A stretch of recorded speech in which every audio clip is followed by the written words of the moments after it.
সামাজিক যাত্রাপালা। বৌমা, তোমার পায়ে নমস্কার।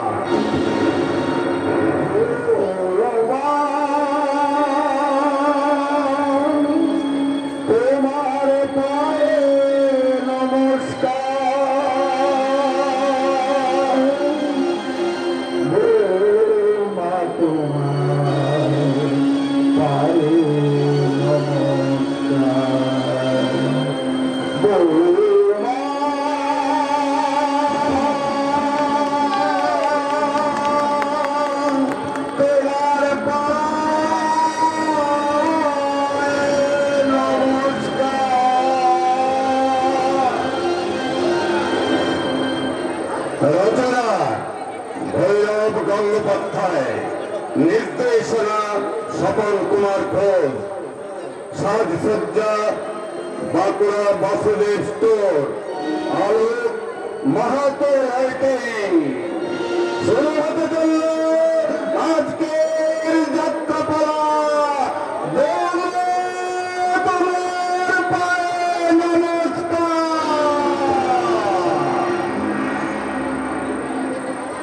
প্রথম দৃশ্য, স্থান ভুবনডাঙ্গা থানার দারোগাবাবু অর্থাৎ আমার বাবা শ্রী বসুদেব ভট্টাচার্যের কোয়ার্টার। প্রথম দৃশ্যের প্রথম প্রবেশ করছেন আমার স্ত্রী অর্থাৎ আপনাদের বৌমা শ্রীমতী চৈতালি ভট্টাচার্য।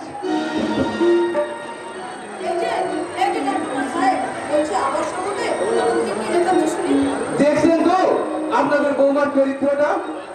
প্রথম দৃশ্যে প্রথম প্রবেশ করে আমার সঙ্গে শুরু করে দিল রীতিমতো সংঘাত।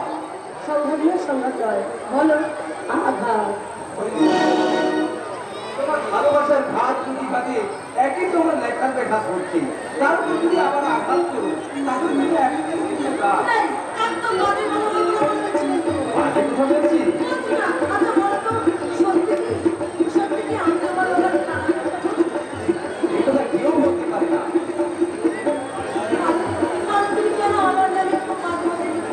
আরে বাবা, তাতে কি হয়েছে? আমি তো নাট্যকার, লেখা কথা কেটে দিতে কথা দেখো কেটে দিলাম।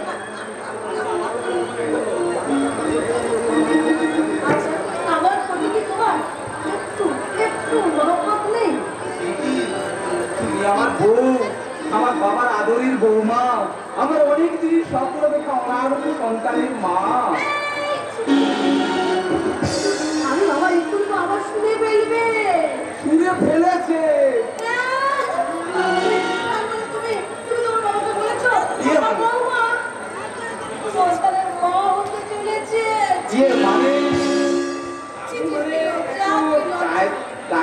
বলেছি বাবা, আর তোমাকে দুশ্চিন্তায় দিন কাটাতে হবে না, কারণ এবার তুমি হয় নাতি না হয় নাতনির জাদু হতে চলেছে।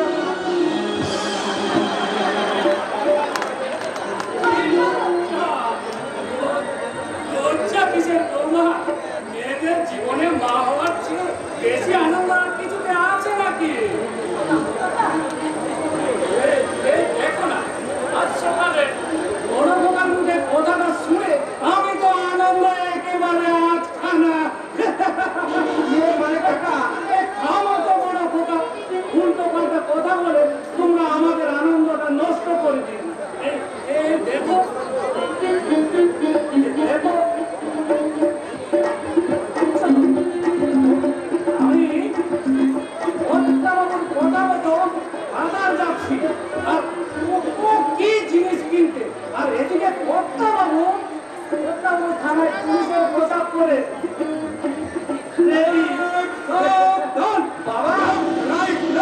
বাবা, আজ আমি হাঁটতে হাঁটতে থানায় চলে যাবো। আরে কি মুশকিল, থানার গাড়িটা তো আসতে দেরি আছে, আমাকে তো নিতে আসার এখনো টাইমই হয়নি। আজকে আমি বিফোর টাইমে থানায় চলে যাবো।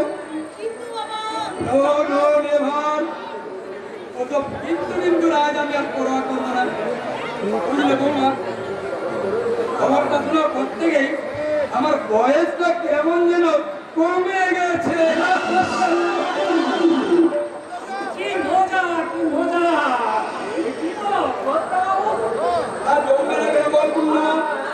এই কবে থেকে নাতি বা নাতির মুখ দেখবো বলে অপেক্ষা করে বসে আছি।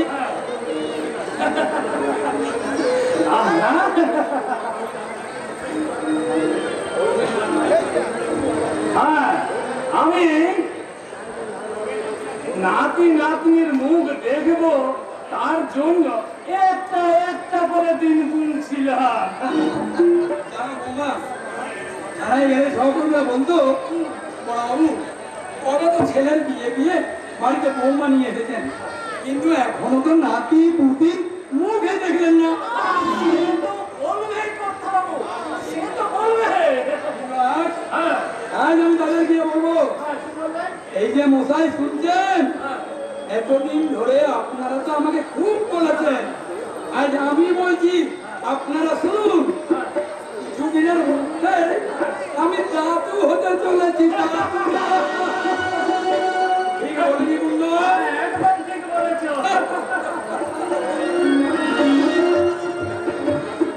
তোমার বাচ্চা হবে শুনে বাবা বন্ধু কাকা দুজনই যেন পাগল হয়ে গেছে। আর আমার ভাই তরুণ, সে যখন যাত্রা থেকে ফিরে শুনবে, সেও একেবারে আনন্দে আত্মহারা হয়ে উঠবে। আর আর আপনি কি হয়ে যাবেন মশাই? বাবা হয়ে যাবে বাবা। বৌদি এই রে, ঠাকুর পাশে, আমি চক্র যাই, ওই রান্নাঘরে পালাই, রান্নাঘরে। তুমি এখন কোথাও পালাবে না। আরে লজ্জা দেখিয়ে করে লাভ পেয়ে বৌদি, বাস থেকে নামতেই ডাক্তার বাবুর সঙ্গে দেখা, আর ডাক্তার বাবুর মুখে কথাটা শুনেই আমি ছুটতে চলে এলাম তোমাকে ধন্যবাদ জানাতে।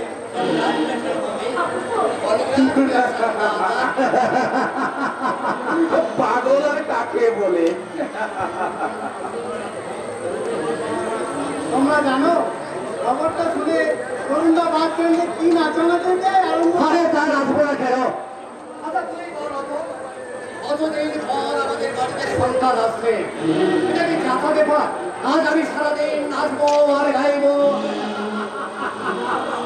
তরুণদা, তুমি তো যাত্রা হিরো, যদি পারো এবছর যে যাত্রা করা অভিনয় করছো সেই পাড়ার একটা ডায়লগ ফটফট খেয়ে দাও না। বেশ, তাহলে আমি শুরু করি। আমি এখন দেবী সুলতানা পাড়ার মুর্শিদ কুলি খান। আরে গেল কাপে ভোট করে মঙ্গল, তাকে আমি ধরেছিলাম, তার বুকে বসেছিলাম, তোমার দিকে মুখ করে তাহলে ঘর তলে করে দিলাম বড় বাড়ে ধরে। ওর আমাকে ঠেলে ফেলে সে পালিয়েছে, কোথায় পালাবে, কোন জাহান্নামে? ওই তো আসছে জানোয়ার।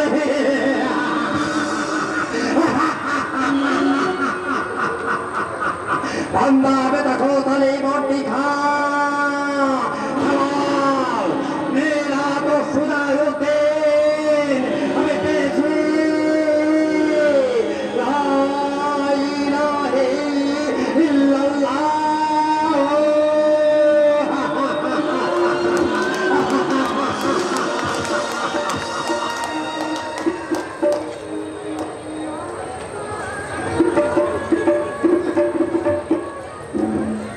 বাইরে যাবো, বাইরে যাবো। সঙ্গে একটু বাইরে গেলে ওই বাঁশ বাগানে আস্তা ধরে লোককে লোককে আমি এখান থেকে বাইরে যাবো। কেনে যাবো না, এখানে থাকলে ওই চক্রবর্তী ঠাকুর আমার পেটের বাচ্চাটাকে নষ্ট করে দেবে। এখান থেকে আমি বাইরে যাবো। ওই তো চক্রবর্তী ঠাকুর আর কার্তিক দাদা এই দিকেই আসছে। এখন আমি লোককে লোককে গিয়ে শুনি চক্রবর্তী ঠাকুর তোরা কার্তিককে কি কথা বলছে।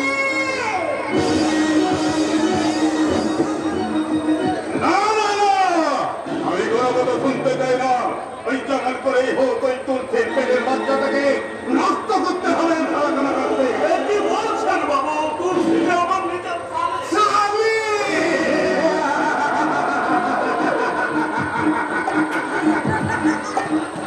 ওই শালীর তুলসী হারাম যদি ব্যাপারটা এতদিন আমার কাছে চেপে রেখেছিল, আজ সকালে এসে বলে কিনা বাবু আমি আপনার ছেলের মা হতে চলেছি।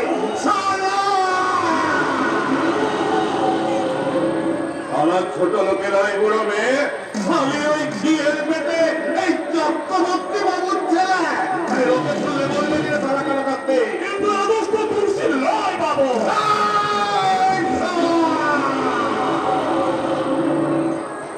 তোকে ওই লয়টাকেই হয় করতে হবে মনে রাখবি তোর জমি জমা ভিটে মাটি সব এই প্রদীপ ভবনের কাছে বাধা আছে আর তাছাড়া কি বাবু আরে ওই শাড়ির পেটে বাবুর বাচ্চা বাঁচতেই পারে না তারপর শোন ওর এদিকে আয়। আজ রাতের মধ্যে ওই তুলসীকে কেটে ওই নদীর জলে ভাসিয়ে দিবি কাল সকালে উঠে আমি যেমন দেখতে পাই ওই নদীর জলে ভাসতে মুন্ডুহীন একটা উলঙ্গ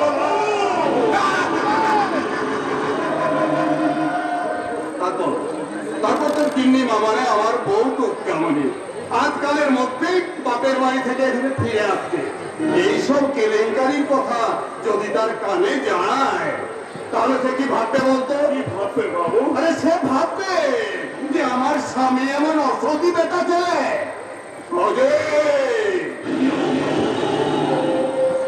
কাজটা তুই আগে মিলিয়ে ফেলবি কথাটা মনে রাখি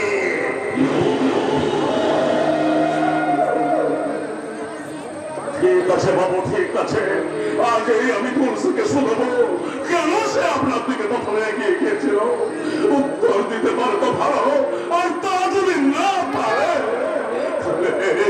এই বাসটা কাটাইটা দিয়ে তার গলাটাকে আমি ভাগ করবো তা তুমি পারবে না বোনাই তা তুমি কিছুতেই পারবে না তার আগে আমি এখান থেকে পাইলেই না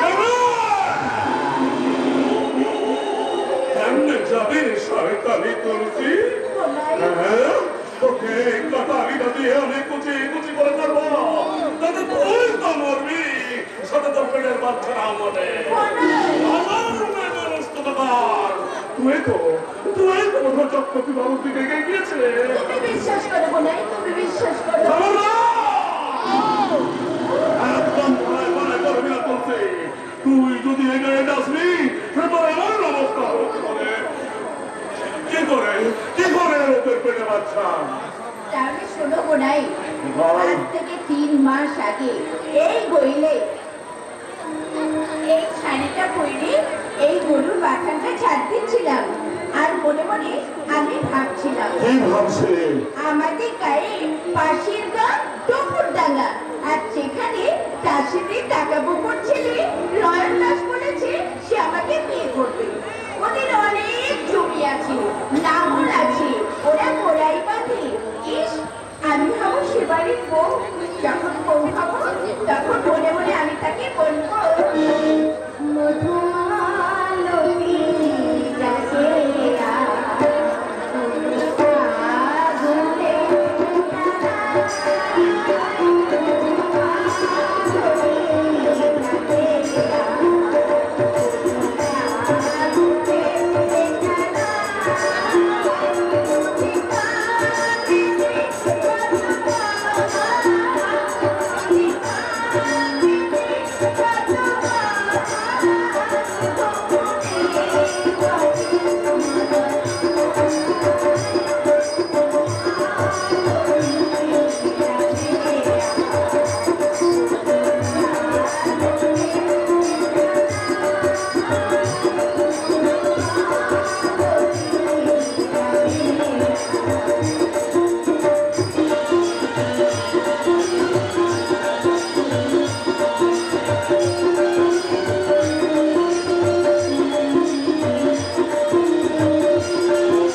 দাদি তুই কাঁদগা আমি মুখটা ধুয়ে আসি বাসি কইলে সকাল সারা হয়ে গেছে বাবু আমি চললাম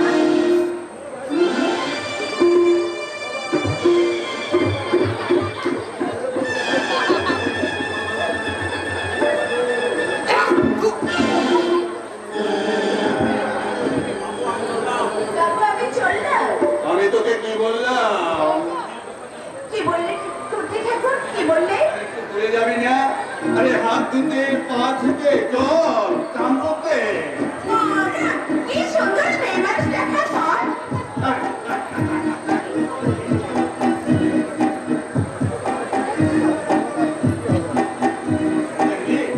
তুমি না তোকে আমি ওই জর্জেট মালের দোকানে গিয়ে মন করিয়ে দেবো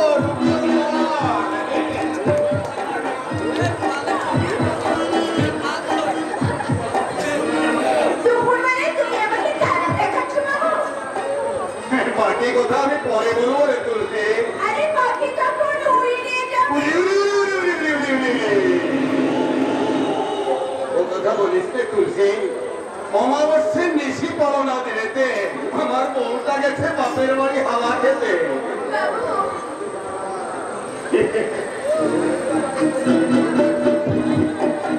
বাবু তো তুই হ্যাঁ তোর বোনাই ঠিক সময়ে তোকে জিগিরি করতে আমার বাড়িতে নিয়ে কাছে তোকে কিনে দেবো এক জোড়া দূরের শাড়ি আমি বাড়ি যাচ্ছি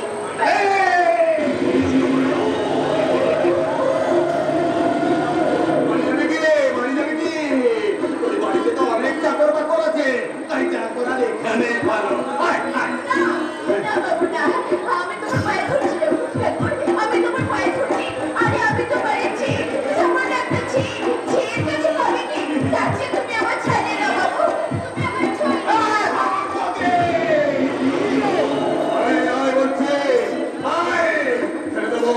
ছেড়ে দেবো তোকে আমি ছেড়ে দেবো তবে তার আগে এই গাছপাতা তুলে আনতে হয় একটা কামড় লাগিয়ে দিয়ে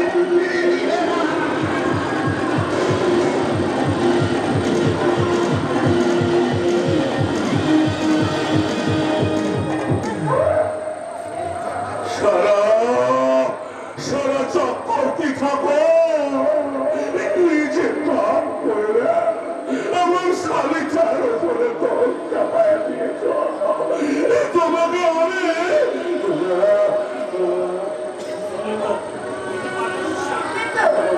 শুনলে তো পারলে তো বলো কেমন করে যে কি ঘটে গেল এবার বলো কে দোষী আমি না সে পালা তুলসী পালা ওই বাবুরের বিপদ দিয়ে পালিয়ে না আর যাবার আগে আমার চিকিৎসা করে যা এই পিটি কে বলো তুই তোমার পেটের বাচ্চা ব্যবস্থা করবি না ওটাকে বেরোস করে ওর মধ্যে মানবতার জন্ম দিয়ে আর ওই ইচ্ছে থেকে ওই ফেমাসিয়ালটার রক্ত মাখা দাঁতগুলো একটা একটা করে ফেলে দেবে আমি ভাঙতে পারবো না বোনাই ওই জানোয়ারটার দাঁত আমি ভাঙতে পারবো না ওই জানোয়ারটার দাঁত ভেঙে দেবে আমার ছেলে যে ছেলে আমার পেটের ভেতর একটু একটু হয়ে বড় হয়ে উঠছে তবে তুমি জেনে রেখো বোনাই আজকের এই ঘটনার কথা জানোয়ারটা হয়তো অস্বীকার করবে কিন্তু তুমি জেনো আমি তোমার সামনে প্রতিজ্ঞা করে যাচ্ছি ওই গরু বাপের সঙ্গে দেখা হবে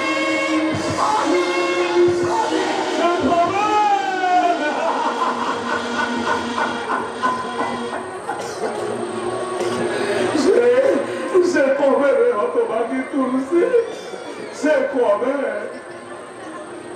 ততদিন তোর এই বলেটা বেঁচে থাকবে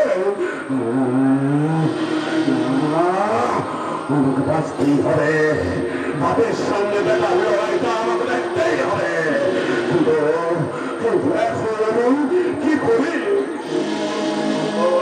ওই সারাপতি পালন চক্রবর্তী যখন এসে আমায় জিজ্ঞেস করবে কি রে সারা পালাতে তুই তুলসীর পেটের বাচ্চাটাকে নষ্ট করেছিস তো কি বলবো, কি উত্তর দেবো আমি তাকে?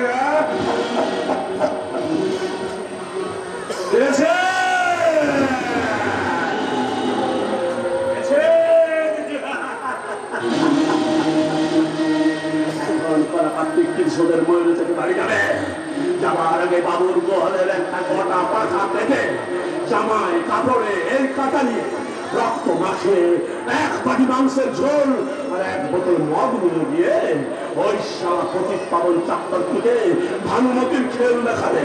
ভানুমতির খেল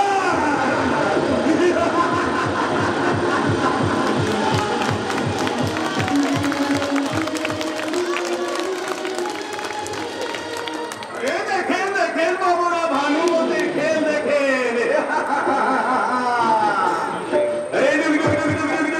দেখো বাবু খেলা দেখো রে,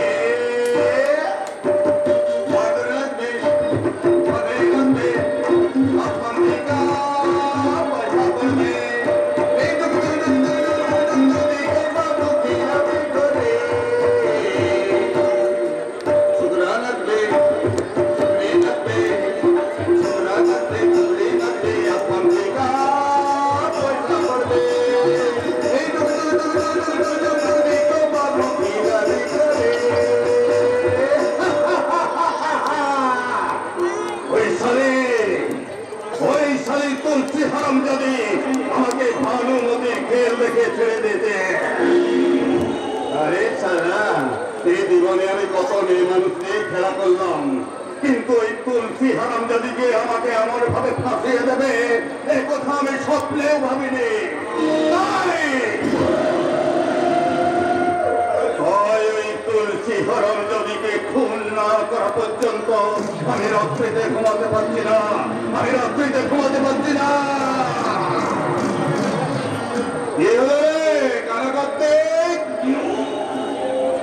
তুলসীটার কি ব্যবস্থা করলি? কোথায় গেল সেই শুয়োরের বাচ্চাটা? তাহলে ওই মাগিটাকে নিয়ে পালিয়ে গেল নাকি? পাখি কি তাহলে উড়ে গেল? কিন্তু ওরা যাবে কত দূরে? কারণ এই অঞ্চলের সমস্ত আকাশটাই যে আমার কেনা। কেনা মাংস নয় বাবু, কেনা মাংস নয়, ঘরের রান্না করা মাংস বাবু। এই লে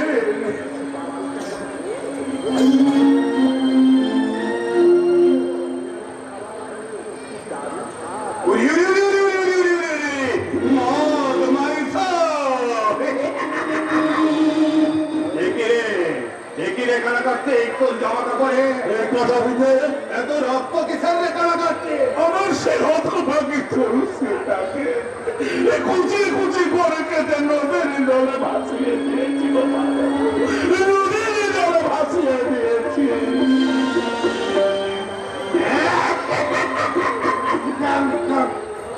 দিয়েছে দিয়েছে মদ খা, মাংস খা, আজকে কিচ্ছু খাবো না বাবু, আমার তুলসীটা মরে গেছে তো, তাই আজ আমার মেরে জ্বালা উপবাস বাবু, আমার মেরে জ্বালা উপবাস।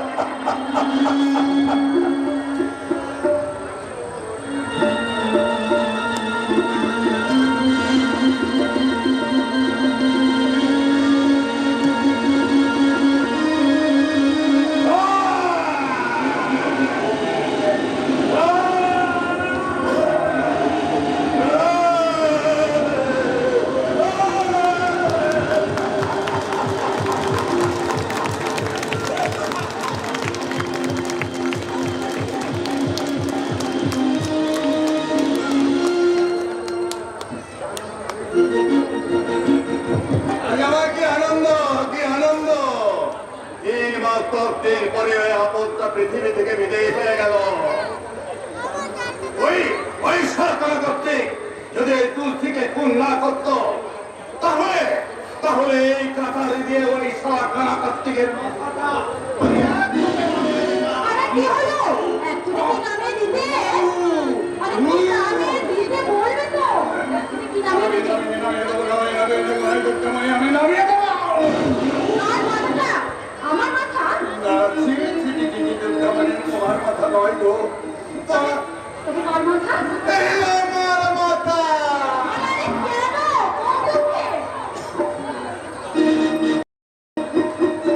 দুর্গাজি আমার কি দুঃখ কি কম দুঃখ মানে এই দেখো তোমার এত বড় বাড়ি এত বড় বাড়িতে একটা ছেলে নেই তুলে নেই তারপর 3 মাস 11 দিন হলো তুমি আমার কাছে ছিলে না ও বাবা কতদিন আমি তোমার সঙ্গে ঝগড়া করি আরে বাপের বাড়িতে ছিলাম সেটা তুমি মনে রেখেছো রাখবো না মানে আরে তুমি যে আমার মনোময়ী আরে তুমি কি বললে তুমি আমার স্বপ্নের রানী তোমাকে ছাড়া আমি কাব না জানি তাহলে একটা কথা বলি শোনো বলো আমি না বাপের বাড়িতে গিয়ে হ্যাঁ আমাদের বাড়িতে আমি জানতে পারবো কি জানতে পারলে গো আমি না হ্যাঁ আমি না হ্যাঁ আমি না হ্যাঁ। তোমার হ্যাঁ। ছেলের মা হতে চলেছি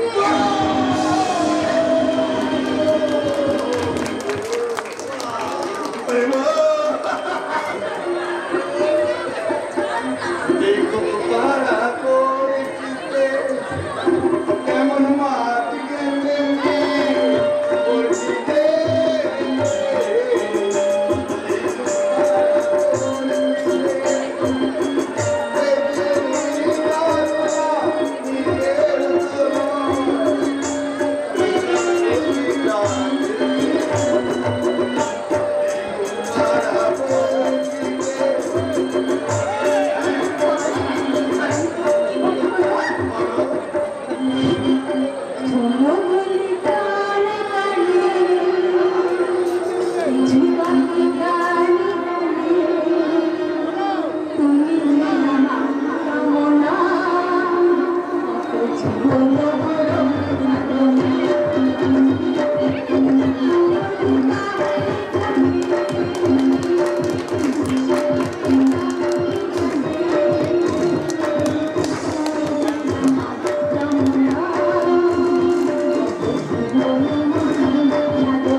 আমি তোমার কাছে সব সময় আর এই পুস্তকের মধ্যে এই পুস্তকের আমি সব সময় ধন্য দিয়ে পড়ে থাকবো বউ আর আর ছেলে হলে নাম রাখবো আর আর মেয়ে হলে আমি তার নাম রাখবো তারা আর সব শেষে ওই ভগবানের উদ্দেশ্যে দুহাত তুলে দুজনে বলবো ওগো ঠাকুর তুমি আছো ভগবান তুমি আছো তুমি আছো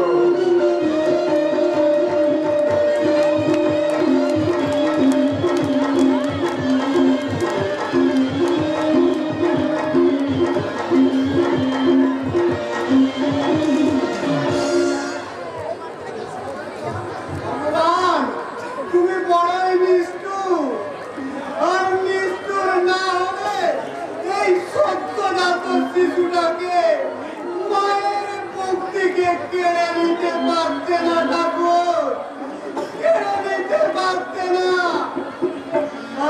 বাসুদেব কাকার স্বপ্ন ভেঙে দিতে পারছে না।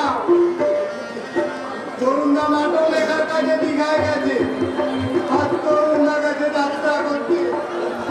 আর চৈতালি বৌদি এই বাচ্চা প্রসব করে এখনো অজ্ঞান হয়ে পড়ে আছে। বৌদি জানে না তার বাচ্চাটা বেঁচে নেই। মোরা নাতির জন্য বাসুদেব কাকা পাগলের মতো আচার কাচার করছে। আর পূর্ণ কাকা কানতে কানতে এই মরা ছেলেটাকে আমার কোলে তুলে দিয়ে বললে, বাবা রতন, অনেক চেষ্টা করো, তোমার ছেলেটাকে বাঁচাতে পারলাম না। তাই বুকটা আমার ফেটে যাচ্ছে। এমন সুন্দর ফুটফুটে ছেলেটা আমায় কিনা মাটির তলায় পুঁতে দিতে হবে। হ্যাঁ হ্যাঁ, তা তো হবেই। এই যে শাস্ত্রের বিধান, তাই চোখের জল মুছে আমি এই বাচ্চাটাকে পুঁতে দিতে চললাম। হে ভগবান, তুমি আমাকে শক্তি দাও ভগবান, তুমি আমাকে শক্তি দাও, তুমি আমাকে শক্তি দাও ভগবান।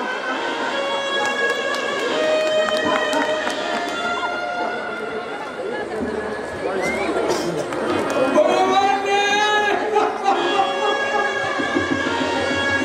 ভগবান রে! ঠাকুর দেবতা কিচ্ছু নেই। তা যদি থাকতো, তাহলে আমার এই সত্য গাছ নাতিটা এভাবে মারা যেত না। মানব না, মানব না। আমি আজ থেকে ঠাকুর দেবতা কিচ্ছু মানব না। তুইও বাচ্চা কিচ্ছু করবো না। কিচ্ছু না, কিচ্ছু না। বাবু এই সময় এইভাবে করিও না।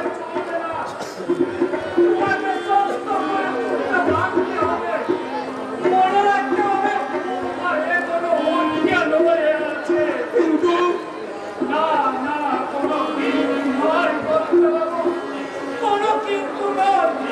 যে গেছে সে তো গেছে, তোমাকে তো বাঁচিয়ে তুলতে হবে। ডাক্তার কি বলে গেছে জানো? কি বলে গেছে ডাক্তার? বলে গেছে মেয়েদের বেশি বয়সে বাচ্চা হলে এই অবস্থায় হয়। প্রথমদিকে খুব সাবধানে রাখতে হবে। কি যে হবে ভগবানই জানেন। আমরা তো বৌমাকে যত্ন আত্মীর কোনো ত্রুটি করিনি। বৌমাকে ভয় ভয় করে বলেছিলাম, বৌমা এই সময় একটু সাবধানে থেকো মা। কিন্তু আজকালকার বইয়েরা এই পুরো শ্বশুরের কথা শুনে না, শোনে না।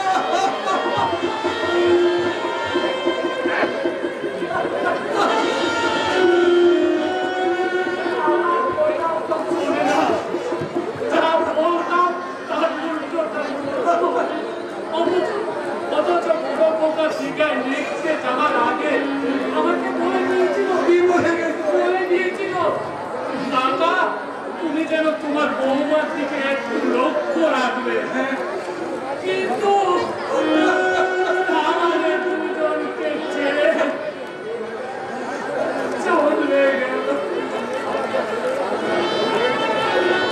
আমি কাজ শেষ করে শ্মশান ঘাট থেকে ফিরে এলাম।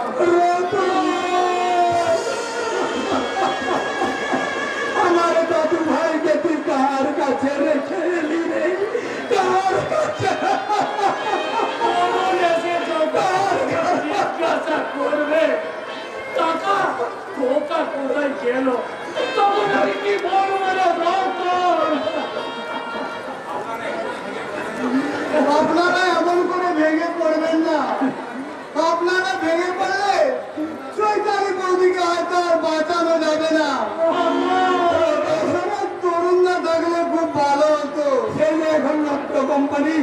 মহামুখী মানুষের কথায় অভিনয় করছে। যাত্রা ভালো ছেলে আমার, সংসারের কোনো খবরই না। শ্মশান থেকে ফেরার পথে আমি ডাক্তারবাবুর সঙ্গে দেখা করে এলাম। কি বললেন আমি বলবো ডাক্তারবাবু? তিনি বললেন হ্যাঁ, বলো। বরুণ বাবুর স্ত্রীর অবস্থা খুবই আশঙ্কাজনক।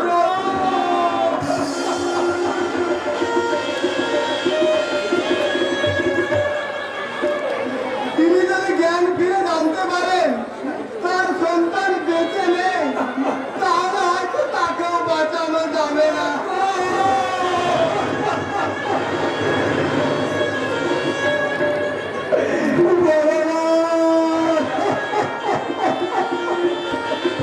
তুমি কি মরার উপর খারাপ দিতে চাও? বৌমা যদি না বাঁচে তাহলে ওসব কথা বাদ দাও। বলো, বলো কি হবে? কি আর হবে রে পুণ্য? আমরা তো আর আমাদের মরা নাতিকে বাঁচিয়ে আনতে পারবো না। তো দিমা আমার প্রাণ দিলে যদি বৌমা সুস্থ হয়ে উঠতো, তাহলে আমরা ভগবানকে বলতাম, হে ভগবান, তুমি আমাদের প্রাণ দিয়ে বৌমাকে বাঁচাও। বাজান, আমাকে কিছু সাহায্য করে আমাকে আর আমার এই কচি বাচ্চাটাকে বাঁচিয়ে দেন বাবা ঠাকুর। আমার বাচ্চাটাকে বাঁচিয়ে দেন। ভগবান আছে, ঠাকুর দেবতা আছে। আমার নাম কি মা? আগে বাবা ঠাকুর, আমার নাম ময়না। এই কচি বাচ্চাটাকে নিয়ে তুমি সাহায্য চাইতে এনেছো কেন? কি করবো বাবা ঠাকুর, কি করবো? কাল থেকে পেটে একটা দানা পড়ে নাই, এদিকে মুখে দুধ নাই। পেটে না খেলে মুখে কি কারো দুধ থাকে? বললো, তোর কি মনে হয়নি ভগবান ওকে আমাদের কাছে পাঠিয়ে দিয়েছেন? হ্যাঁ, শোনো না, শোনো না। বাবা ঠাকুরকে আমি মিছি কথা বলেছি, নিজের নামটা পর্যন্ত আমি গোপন করে গেছি। আমার পাপ দিও না ভগবান, ময়না, পাপ তুমি দিও না। আগে বাবা ঠাকুর বলুন, আমরা যদি তোমাকে বেশ কিছু টাকা দিই, টাকা অনেক টাকা, কিন্তু একটা শর্তে, কি শর্ত বাবা ঠাকুর? তোমার এই কোলের খোকাকে তুমি আমাদেরকে দিয়ে দেবে। কি বললেন? ডাক্তার বলেছে আমার পেটের ছেলেটাকে আমি বিছিয়ে দেব, আর সেই ছেলে বেটার টাকা নিয়ে কি আমি আমার খিদের জ্বালা মেটাবো? না বাবা ঠাকুর না, তার আগে আমার এই অভিশপ্ত জীবনটাকে আমি শেষ করে দেব। ওই নদীর জলে ঝাঁপে পড়ে আমার জীবন শেষ করবো। তবু ছেলে বা ডাক্তার নয়, আমি কিছু খাবো না, আমি ছেলে বেঁচতে পারবো না, বিধবো না, বিধবো না। শোনো ময়না, শোনো, ওরা তোমার ছেলেকে কিনতে চাইনি ময়না। তাহলে কিসের জন্য চাইছেন বাবা ঠাকুর? ময়না, আগে আমার বৌমার সবে ছেলে হয়ে মারা গেছে, হতভাগী মেয়েটি এখন জ্ঞানই ফিরেনি। কি বললেন বাবা ঠাকুর? হ্যাঁ ময়না, হ্যাঁ। ডাক্তার বলেছে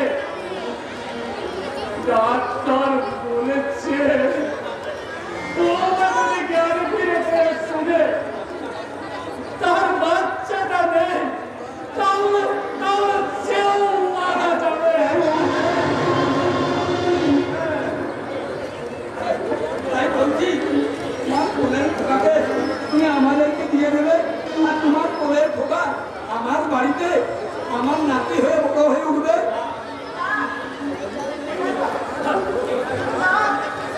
কেন দেবে না? আমরা তো তোমার ছেলেটাকে কিছুদিনের জন্য নেব। তোমার ছেলেকে আমার বৌমা আর নিজের ছেলে ভেবে ভালো হয়ে উঠবে। তুমি যখন চাইবে তখনই আমি তোমার ছেলেকে তোমার কাছে ফিরিয়ে দেবো। বলছি বাবা ঠাকুর, কোকিলের বাচ্চা কাকের বাসায় বড় হয়ে যদি ওই হতভাগীকে মাকে চিনতে না পারে, কেন পারবে না? বড় হলে তোমার ছেলেকে আমরা সব কথা বলবো। তাছাড়া তাছাড়া তুমি মাঝে মাঝে আসবে, এসে তোমার ছেলেকে দেখে যাবে, তোমার ছেলে ভালো ভালো জামা প্যান্ট পরবে, ভালো লেখাপড়া শিখবে। ভালো জামা প্যান্ট পরবে, থাকতে দিন বাবা ঠাকুর, আপনারা থাকুন, আমাদের একটু ভাবুন।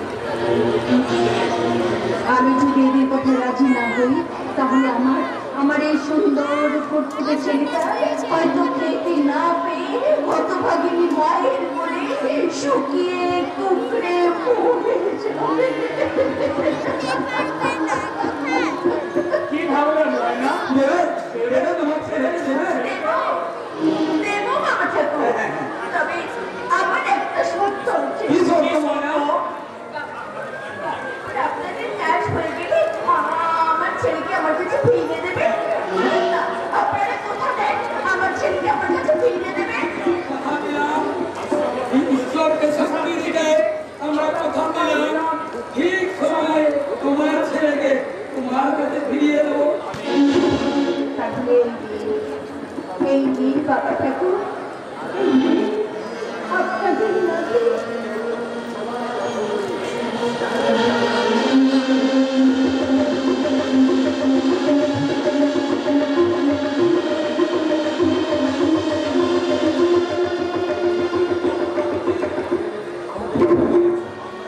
অন্ধকারে তুমি আলোর বাতি ফেলে দিলে ময়না। কিন্তু আমরা না বলা পর্যন্ত, আমরা জানিয়ে না দেওয়া পর্যন্ত তুমি তোমার ছেলের কাছে, আমার ছেলে বৌমার কাছে, আমার সমাজের কাছে তুমি তোমার পরিচয় দেবে না। দেব না, দেব না, দেব না বাবা ঠাকুর, দেব না।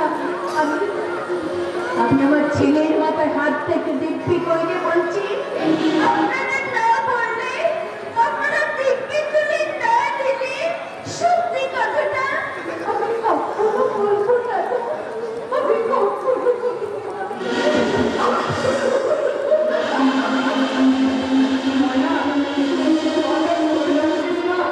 টাকা নেবে না? টাকা বাবা ঠাকুর, আমি তো আমার ছেলেটাকে চিরদিনের লেগে পিছিয়ে দিচ্ছি না।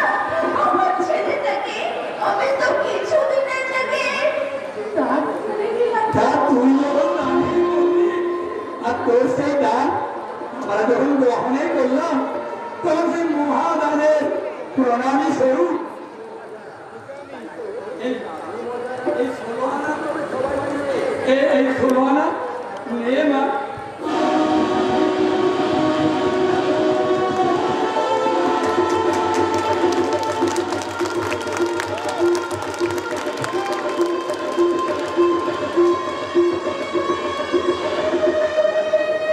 বাবা ঠাকুর, এই 16 আনা, এই 16 আনা চিরকাল বাঁধা থাকবে তার এই ঘটে করুণীর মায়ের ছেঁড়া কাপড়ের আঁচলে।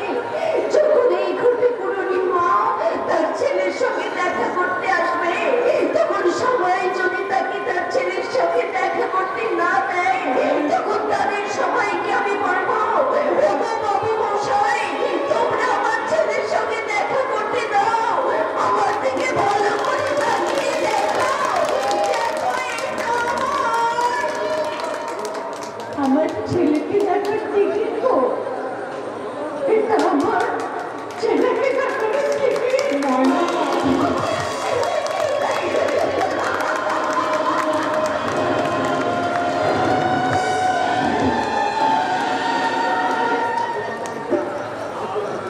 ভগবান, তোমার পৃথিবীতে তোমার খেয়ালে কত ঘটনাই না ঘটে।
কাজটাকে একটু আপনারা মোটেই ভালো করেন না। ভালো করেনি না, বাবা। এই ছেঁড়া ময়লা কথাটা আপনারা কোথায় পেয়েছেন?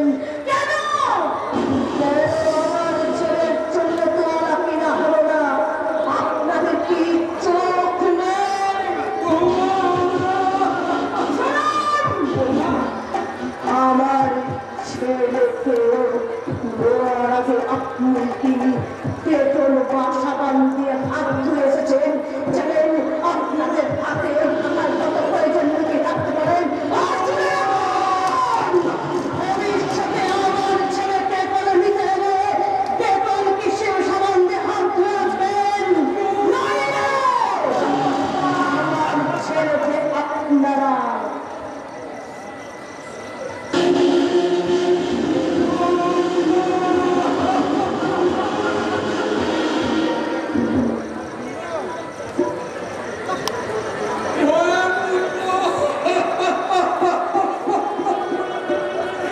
এতদিন আমরা বৌমাকে চিনতে পারিনি রে পূর্ণ। বুঝতেও পারিনি কোথাও। তাই তাই প্রথম চিনে প্রথম বুঝে এই দুই মুরব্বীরে প্রথম বললাম, ও বৌমা, তোমার পায়ে নমস্কার।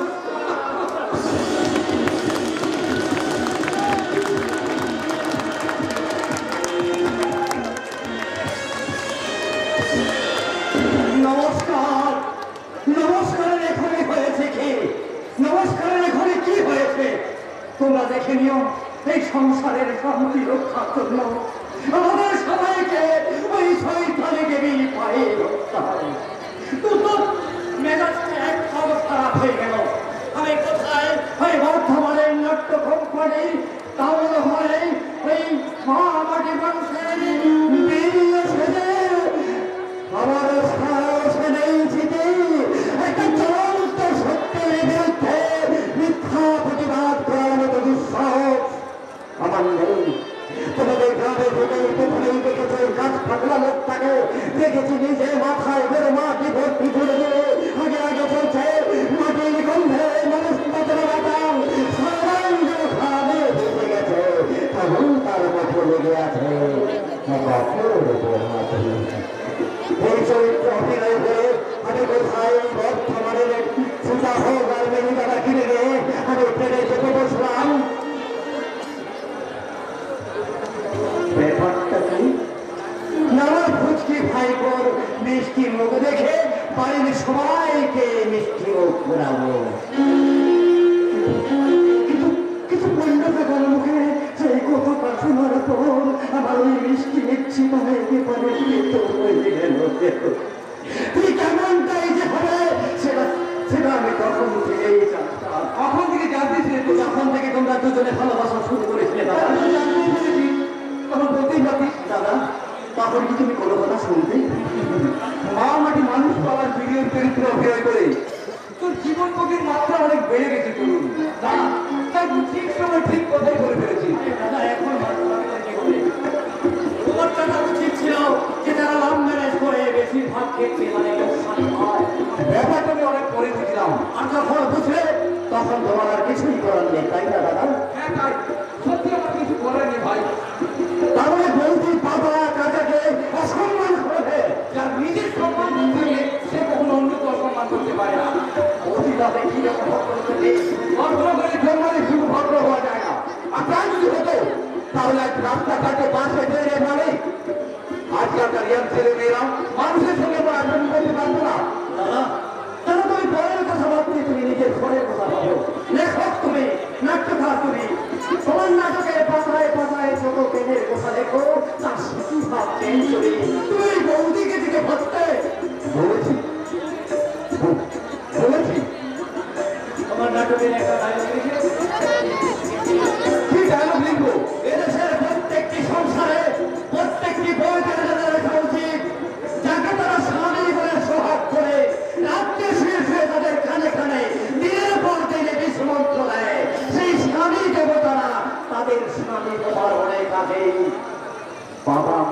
গেলে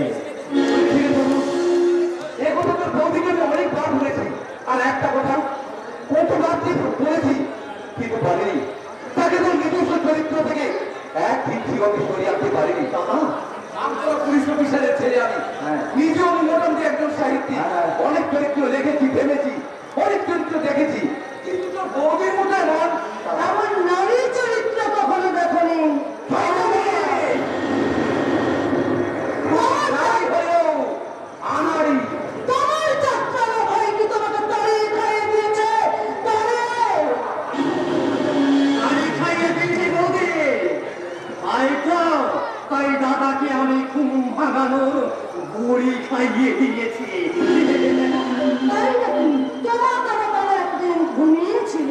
ঘুমিয়েছিলাম না, তন্দ্রাচ্ছন্ন হয়েছিলাম। বুঝেছি, এর বাড়ির আকাশে আজ মেঘাচ্ছন্ন। মেঘাচ্ছন্ন বলে তো তুমি বিজলির মতো চমকাচ্ছ।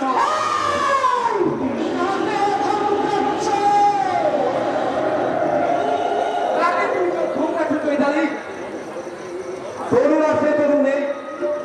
শত্রুর মতো এখন নাট্য কোম্পানির নতুন নায়ক মামাটি মানুষপাড়ার ভিডিও।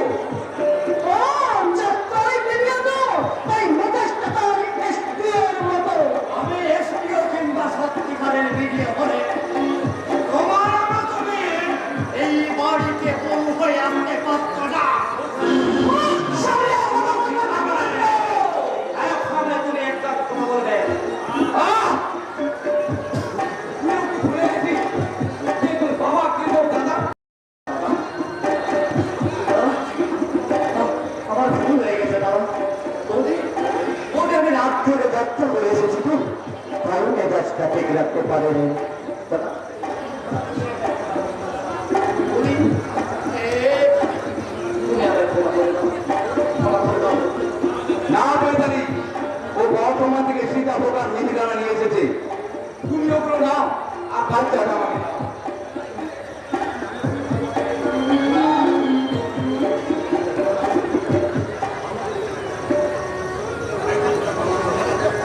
ভাই খুব এখনো নাম রাখুনি দাদা। রাখিনি ভাই, তবে বাবা একটা নাম ঠিক করেছে, অঞ্জন। হ্যাঁ অঞ্জন। আরে মিষ্টি নাম তো বাচ্চাটা দেখতেও কিন্তু ভারী মিষ্টি। এটা নে না নে, ভাইপোকে এবার চলে নে।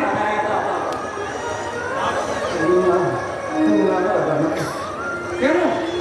আমি বর্ধমান থেকে বাড়ি এসে বাবা রাত্রি প্রদান করেছি, কিন্তু এই হাত দুটো আমি এত দিয়ে তুলে আছে রে আমার কত ধরে রাখা এই হাতে যদি ভয়ে চুল লেগে থাকে।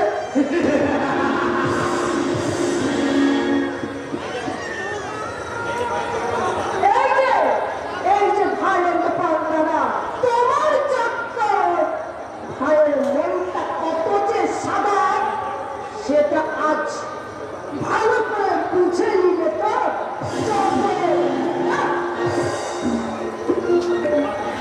তো আত্মিকঘাতে কুরুক্ষেত্রের যুদ্ধ সব সংসারে চলছে।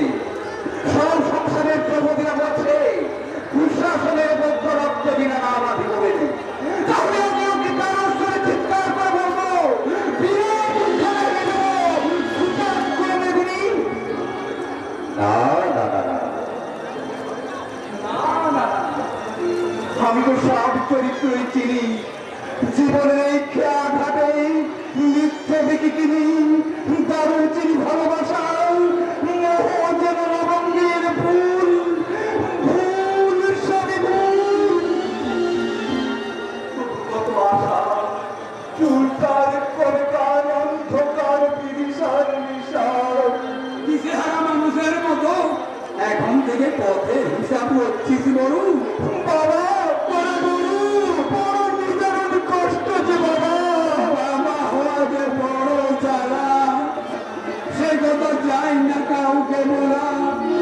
নানাই বলা তা শুধু চিরকালের জন্য, তোলা থাকে সহ্য শক্তি আলমারিতে, যে আলমারির দ্বারা সব সময় খোলা। সংসার যেন এক যাত্রা পালা। তাই কি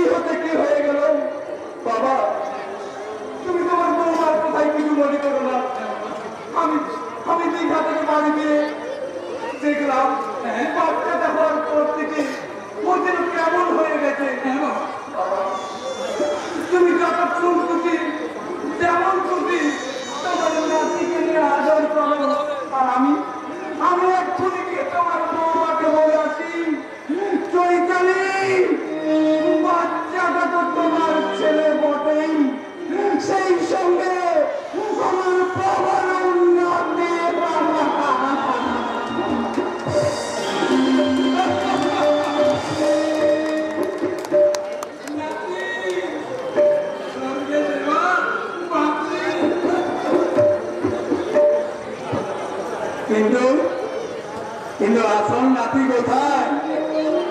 কেউ কি জানেন এই ছেলেটার আসল পরিচয়? ও বৌমা, শুধুমাত্র তোমাকে বাঁচাবার জন্য আমি আর পূর্ণ এই মরণ ভাবে পা দিয়েছি না। যেদিন যেদিন জানাজানি হবে সেদিন আসল মা তোমার মতন কলমায়ের কাছ থেকে একে ছিনিয়ে নিয়ে যাবে। সেদিন সেদিন কি হবে মা? সেদিন কি হবে? না না না না না এগুলা আমি জীবন উচ্চারণ করবো না। না না না